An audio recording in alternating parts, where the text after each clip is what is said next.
नमस्कार दोस्तों, मैं Rajkumar Maurya R K. Maurya commerce classes में आपका बहुत बहुत स्वागत है। आज की इस वीडियो के माध्यम से गुण संबंध चैप्टर की शुरुआत करने जा रहे हैं। आपको अपनी कॉपी में, अपने नोट्स में जितना मैं पहले लिखता हूँ थ्योरी के रूप में उसे लिखना है। उसके बाद जो मैं क्वेश्चन सॉल्व कराऊंगा उसको भी अच्छे से अपनी कॉपी में, नोट्स में आपको लिखना है। आपको ध्यान देना है गुण संबंध। गुण संबंध के बारे में मैंने जो लिखा है इसको मैं समझाने जा रहा हूं। मैंने लिखा है सांख्यिकी में केवल संख्यात्मक तथ्यों का अध्ययन किया जाता है। जैसा कि आप जानते हैं गुण संबंध सांख्यिकी का पार्ट है। सांख्यिकी में संख्यात्मक तथ्यों का अध्ययन किया जाता है। संख्यात्मक तथ्यों का मतलब जिन्हें संख्या में व्यक्त किया जाए उन्हें संख्यात्मक तत्व कहते हैं। ठीक है, सांख्यिकी में संख्यात्मक तथ्यों का अध्ययन किया जाता है। संख्यात्मक तथ्य का मतलब जिन्हें संख्या में अध्ययन किया जाए, 1, 2, 3, 4, 5 जो ये संख्याएं होती हैं, जो डाटा होते हैं, जो समंक होते हैं। तथ्यों को संख्यात्मक रूप में दो प्रकार से व्यक्त किया जा सकता है। व्यक्त लिखना चाहिए था, मैंने नहीं लिखा, यहां पर लिख दीजिए व्यक्त किया जा सकता है। तथ्य, कोई भी तथ्य हो, कोई भी फैक्ट हो, उन्हें दो प्रकार से व्यक्त किया जा सकता है। पहला नंबर मैंने लिखा है, दूसरा नंबर मैंने लिखा है। पहले नंबर में आपको मैं बताता हूं ऐसे तथ्य जिनकी प्रत्यक्ष रूप से माप संभव हो, वहां पर समग्र की प्रत्येक इकाई या पद की विशेषता की माप करके अध्ययन किया जाता है। ऐसे तथ्य जिनको मापा जाना संभव होता है, जिनको मेजर कर सकते हैं, माप सकते हैं, नाप सकते हैं, वहां पर समग्र की प्रत्येक इकाई या पद की विशेषता की माप का अध्ययन किया जाता है। जो समग्र होगा, जो डाटा होगा, जो अंक होगा, उसके प्रत्येक इकाई को हम अध्ययन कर सकते हैं, उसमें गिन सकते हैं, उसे माप सकते हैं उसे, एवं पद की विशेषता जो होती है उसका अध्ययन किया जा सकता है। जैसे पहला नंबर, विवाह के समय व्यक्तियों की आय, जितने लोगों की शादी हो रही है, विवाह हो रहा है, उनके व्यक्ति की आय, उन व्यक्तियों की आय कितनी है। विद्यार्थियों की ऊंचाई, जो कक्षा में पढ़ने वाले विद्यार्थी हैं उनकी लंबाई कितनी है, ऊंचाई कितनी है। एक कारखाने में श्रमिकों पर कितना व्यय किया जाता है। कोई कारखाना है, कारखाने में श्रमिक काम करते हैं और उन पर कितना व्यय किया जाता है।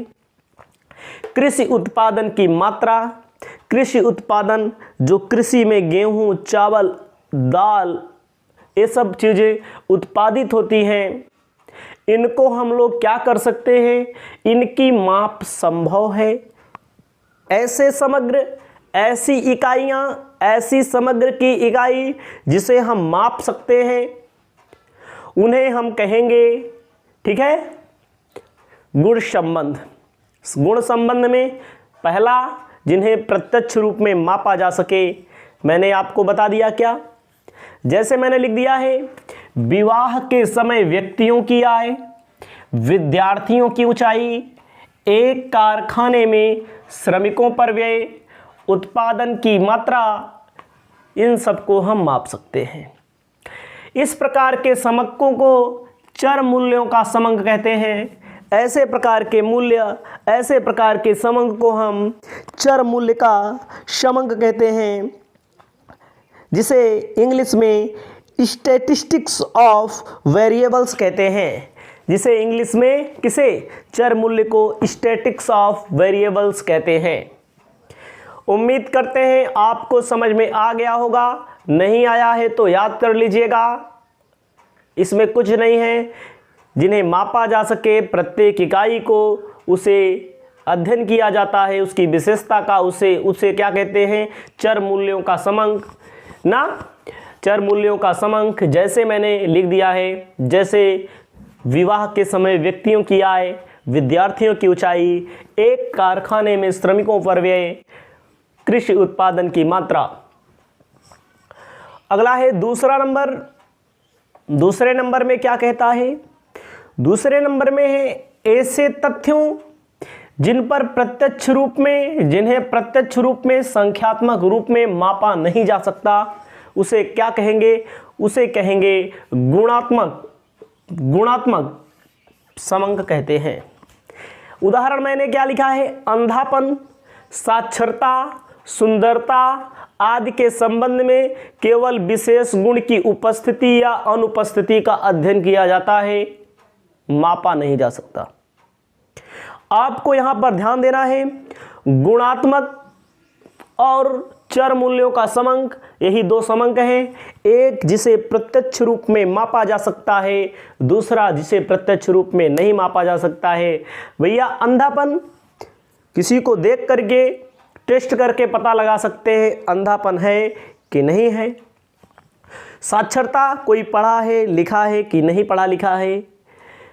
सुंदरता सुंदर है कि सुंदर नहीं है, इसे केवल देख करके उपस्थिति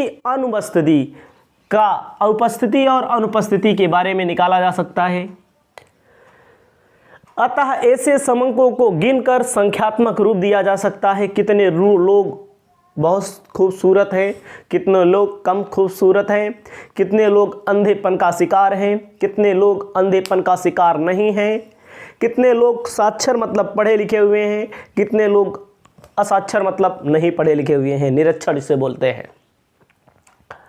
तो पहले में बताया मैंने प्रत्येक इकाई को गिना जा सकता है, दूसरे में मैंने बताया संख्यात्मक रूप में मापा नहीं जा सकता, केवल बताया जा सकता है कि कौन कौन से लोग, कितने लोग साक्षर हैं, निरक्षर हैं, अंधेपन है, अंधापन नहीं है, सुंदर है, बदसूरत है, कुछ भी कह सकते हैं, जिसे गुणात्मक कहते हैं। ठीक है, अब आपको क्या ध्यान देना है, गुणात्मक वर्गीकरण, एक गुणात्मक वाला जो है इसका वर्गीकरण किया जाता है। यदि गुण का ही अध्ययन किया जाता है तो समग्र उस गुण की उपस्थिति एवं अनुपस्थिति के आधार पर वर्गीकृत किया जा सकता है। जहां पर गुण का अध्ययन किया जाएगा वहां पर उपस्थिति एवं अनुपस्थिति का अध्ययन किया जा सकता है। उदाहरण, शिक्षा के आधार पर साक्षर एवं निरक्षर, जहां शिक्षा की बात आएगी वहां पर साक्षर और निरक्षर। संपत्ति के आधार पर धनी एवं निर्धन, वैवाहिकता के आधार पर विवाहित एवं अविवाहित, इस प्रकार के वर्गीकरण को द्विभाजन वर्गीकरण कहते हैं। ठीक है, दो भाग में बांटना वर्गीकरण कहते हैं। ठीक है, इसके विपरीत जब एक से अधिक गुणों का अध्ययन करके कई गुणों के आधार पर वर्गीकृत किया जाता है तो इसे बहुगुणी वर्गीकरण कहते हैं। एक होता है पढ़े लिखे हुए लोग, एक होता है अनपढ़, इन्हें दो भागों में बांट दीजिए। एक होता है महिला, एक होता है पुरुष, दो भागों में बांट दीजिए, द्विभागीय बोलते हैं।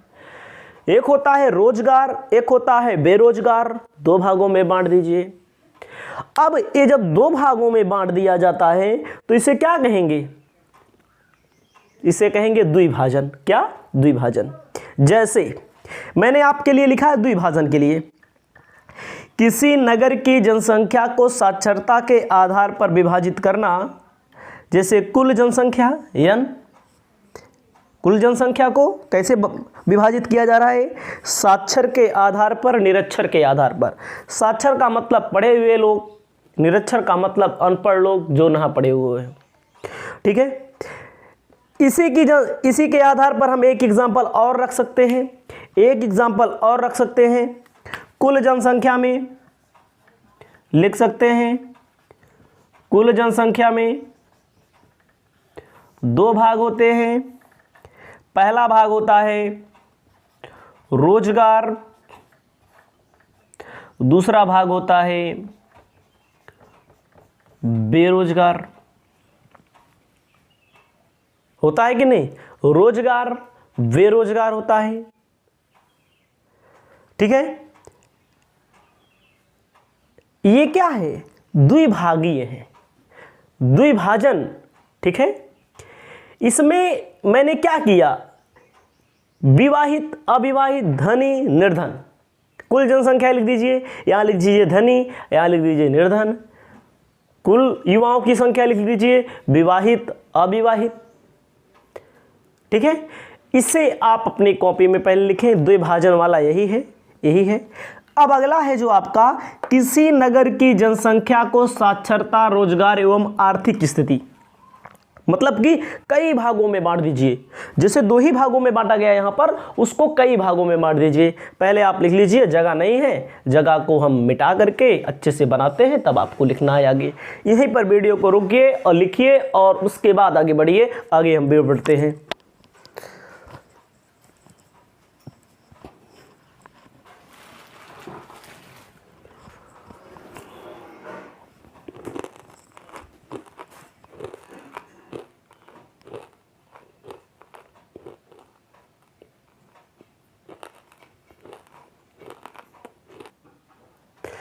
आपके सामने मैंने लिख दिया है, किसी नगर की जनसंख्या को साक्षरता, अभी तक इसके पहले जो मैंने बताया 2 गुणों वाले में, साक्षरता, साक्षर निरक्षर, रोजगार बेरोजगार।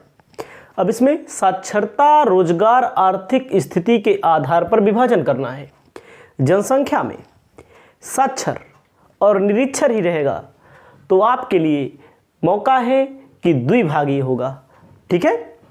अब देखिए, साक्षर में अलग है एक निरक्षर।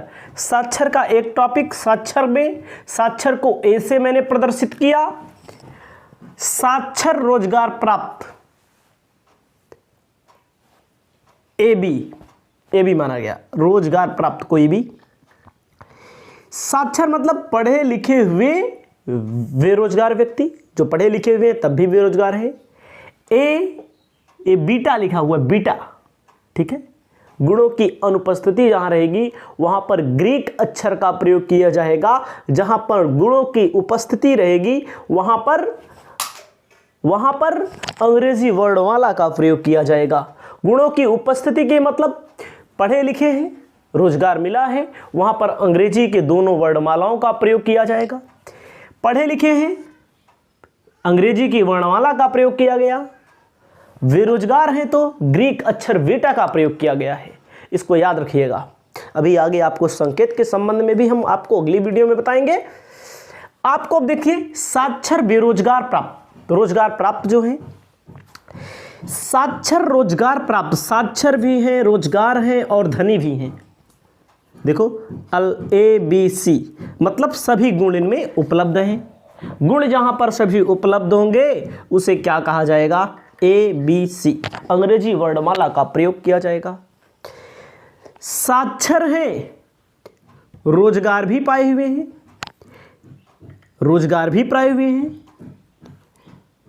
और लेकिन निर्धन है। मैंने आपको बताया जहां पर गुण होंगे, साक्षर होना गुण है, ए प्रयोग किया गया साक्षर के स्थान पे। रोजगार है, ए भी गुण है, बी प्रयोग किया गया। लेकिन अवगुण मतलब अनुपस्थिति क्या है, निर्धन है, तो ग्रीक अक्षर गामा का प्रयोग किया गया है। यहां पर ग्रीक अक्षर गामा का प्रयोग किया गया है, याद रखिएगा। जहां पर गुणों की अनुपस्थिति होगी वहां पर ग्रीक अक्षर अल्फा बीटा गामा का प्रयोग किया जाएगा। जहां पर गुणों की उपस्थिति होगी वहां पर अंग्रेजी वर्णमाला का प्रयोग किया जाएगा। अगला है साक्षर बेरोजगार में, साक्षर है गुण है, बेरोजगार अवगुण है। अवगुण का मतलब कि अनुपस्थिति है, अनुपस्थिति के आधार पे बेरोजगार की स्थिति आई है। इसके 2 हेड हैं, पहला दूसरा। साक्षर बेरोजगार धनी, साक्षर है बेरोजगार है धनी है। देखो, साक्षर एक गुण है, बेरोजगार एक अनुपस्थिति है, धनी एक गुण है। जब गुण रहेंगे, जब गुणों की उपलब्धता रहेगी तो अंग्रेजी के वर्णमाला का प्रयोग किया जाएगा। ये हमारा बीटा लिखा हुआ है, बीटा, ग्रीक अक्षर बीटा का प्रयोग किया गया है। निरक्षर, बेरोजगार और निर्धन जो है, निरक्षर है ए हो गया, बेरोजगार है बीटा देखो, निर्धन है गामा हो गया। अब आपको ध्यान देना है निरीक्षर, निरक्षर जिसे बोलते हैं, इसमें क्या कहा गया है, निरक्षर रोजगार प्राप्त, निरक्षर रोजगार प्राप्त। निरक्षर का मतलब जो पढ़े लिखे नहीं है, गुणों की अनुपस्थिति है, ए अल्फा का चिन्ह बना लीजिएगा, अल्फा है, रोजगार प्राप्त किए हैं, बी है अंग्रेजी का वर्ड है, ए ग्रीक वर्ड है। ग्रीक वर्ड का प्रयोग वहां पर होगा जहां पर अवगुण की कमी होगी, अवगुण होगा, अनुपस्थिति होगी गुणों की। इसके दो पार्ट, निरीक्षर, निरक्षर, रोजगार प्राप्त, धनी। देखो निरक्षर है, ए अनुपस्थिति है, तो यहां पर अल्फा का प्रयोग किया गया, रोजगार प्राप्त पाए हैं, धनी हुए हैं, तो बीटा का प्रयोग किया गया। उसके बाद निरक्षर रोजगार प्राप्त निर्धर, निरीक्षर है, एक अवगुण, एक गुण नहीं मिला, अनुपस्थिति है, ठीक है, रोजगार प्राप्त पाए हुए हैं, ठीक है, यहाँ पर तीनों हैं। उसके बाद निरक्षर बेरोजगार, बेरोजगार अल्फा बीटा का प्रयोग किया गया है, अल्फा ए बी सी, धनी सी, धनी का प्रयोग किया गया, निरक्षर बेरोजगार निर्धन का प्रयोग किया गया। आपको कुछ नहीं समझना है, जहां पर गुणों की अनुपस्थिति होगी वहां पर गामा, अल्फा बीटा गामा का प्रयोग किया जाएगा, जहां पर गुण होंगे वहां पर किसका प्रयोग किया जाएगा, जहां पर गुण होंगे ए बी सी का प्रयोग किया जाएगा। हमारे कहने का मतलब वो बात अलग है, कौन कहां पर प्रयोग किया जाएगा। यहां पर देखो अलग अलग चीजों को वर्गीकृत किया गया, इसे कहेंगे बहुआयामी, बहुगुणी, कई आधार पे आपको बता दिया गया, वर्गीकृत कर दिया गया अलग अलग पॉइंट के आधार पे। इसको आपको अपनी कॉपी में लिख लेना है। इसके बाद वाली वीडियो में आपको हम लेकर आएंगे अगला महत्वपूर्ण टॉपिक, जो बुक में दिया हुआ है सभी महत्वपूर्ण टॉपिक हमारे द्वारा एक एक पॉइंट पर बताए जाएंगे और सभी प्रश्नों को आपको सॉल्व करना हम बताएंगे। इस वीडियो को यहीं पर समाप्त करते हैं, अगली वीडियो में अगला नंबर टॉपिक लेकर आ रहे हैं।